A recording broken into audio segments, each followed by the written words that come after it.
Hello बच्चों, let's read the question. In the following question 1 to 15, a statement of assertion is followed by the statement of reason R. आपको बोला गया है कि आपके पास assertion और statement दे रखी है, प्लस में reason दे रखा है उसका. So let's read this assertion. The rate constant of first order reaction is used to calculate the population if growth rate is given. Reason: the rate constant is independent of concentration for first order reaction. So basically आपको assertion क्या दे रखा है? अगर मैं assertion की बात करूं, assertion जो आपका रेट कांस्टेंट है फर्स्ट ऑर्डर रिएक्शन के लिए, वो किसके लिए यूज होता है? टू कैलकुलेट द पॉपुलेशन, जो कि ग्रोथ रेट हमें गिवन होती है. जो ग्रोथ जो होती है पॉपुलेशन की, उसका हम कैलकुलेशन किसके बेसिस पे करते हैं? जिसमें एक्सपोनेंशियल जो होता है वो टाइम के रिस्पेक्ट में करते हैं. ग्रोथ इन पॉपुलेशन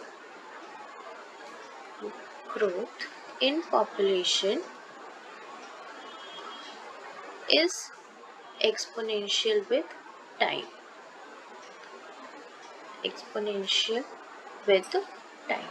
अगर मैं इसको एक्सप्लेन करूं बाय टेकिंग अ रिएक्शन, मान लीजिए मेरे पास एक रिएक्टेंट है जो कि फर्दर रिएक्ट करके हमारा प्रोडक्ट बना रहा है x. ठीक है, हमारा ये प्रोडक्ट दे रहा है x. अब क्या है, मान लो मैंने टाइम लिया है पहले 0. तो उस केस में जो हमारी कॉन्सेंट्रेशन है रिएक्टेंट की वो क्या है? C0. और प्रोडक्ट की क्या कॉन्सेंट्रेशन है? 0. यही अगर मैं टाइम क्या ले रही हूँ? स्मॉल टी ले रही हूँ. तो उस केस में जो हमारा रिएक्टेंट है वो C0 माइनस एक्स. एक्स क्या है हमारा? जो कि रिएक्टेंट मॉलिक्यूल हमारा बचा हुआ है, वो हमारा एक्स को रिप्रेजेंट कर रहा है. और यहाँ पे जो हमारा प्रोडक्ट है वो क्या कितना है? एक्स है. ठीक है, तो यहाँ पे ये जो हमारा C0 माइनस एक्स है वो क्या इंडिकेट कर रहा है? हमारी वैल्यू टी को इंडिकेट कर रहा है. टी को इंडिकेट कर रहा है. ठीक है, अगर मैं रिलेशन बताना चाहूँ, relation between C0 and T, इन दोनों के बीच में क्या रिलेशन है? जो आपका टी होता है वो C0 इंटू ई की पावर माइनस के टी के इक्वल होता है. यहाँ पे जो टी है वो आपका टाइम है, C0 कॉन्सेंट्रेशन एट 0 और E एक्सपोनेंशियल K आपका rate constant and small t is the time. ठीक है, अब क्या है हमारा टी क्या है? C0 माइनस एक्स के इक्वल है. यहाँ पे मैंने पुट करा C0 minus x is equal to C0 into e की power minus k T. Okay, अब जब आप इस पूरी इक्वेशन को सॉल्व करते हैं you will get the value x is equal to C0 bracket 1 minus e की पावर माइनस के टी. ये आपको इक्वेशन मिलती है. अगर हम इसका ग्राफ प्लॉट करें, तो जब हम इसका ग्राफ प्लॉट करेंगे तो ग्राफ इस टाइप का आएगा हमारा. ये क्या है? मेरा टाइम t है.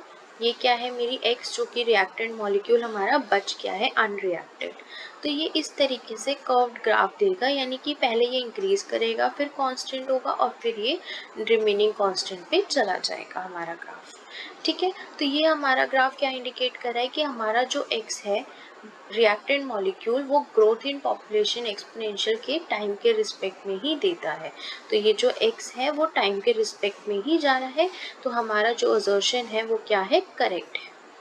Assertion is correct. ये क्या है? हमारी करेक्ट स्टेटमेंट है.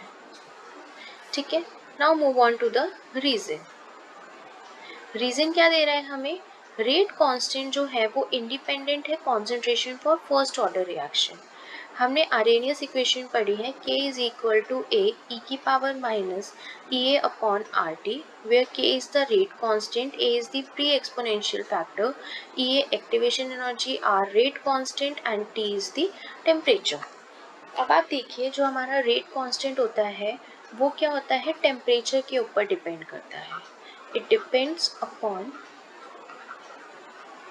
ओनली टेम्परेचर, ये सिर्फ और सिर्फ हमारे टेम्परेचर पे डिपेंड करता है, ये किसी और अदर फैक्टर पे डिपेंड नहीं करता। तो हमारी स्टेटमेंट यही बोल रही है कि रेट कांस्टेंट जो है वो इंडिपेंडेंट है कॉन्सेंट्रेशन के। डैट मीन्स रीज़न भी हमारा क्या है, ट्रू है। रीज़न भी हमारा क्या है, ट्रू है।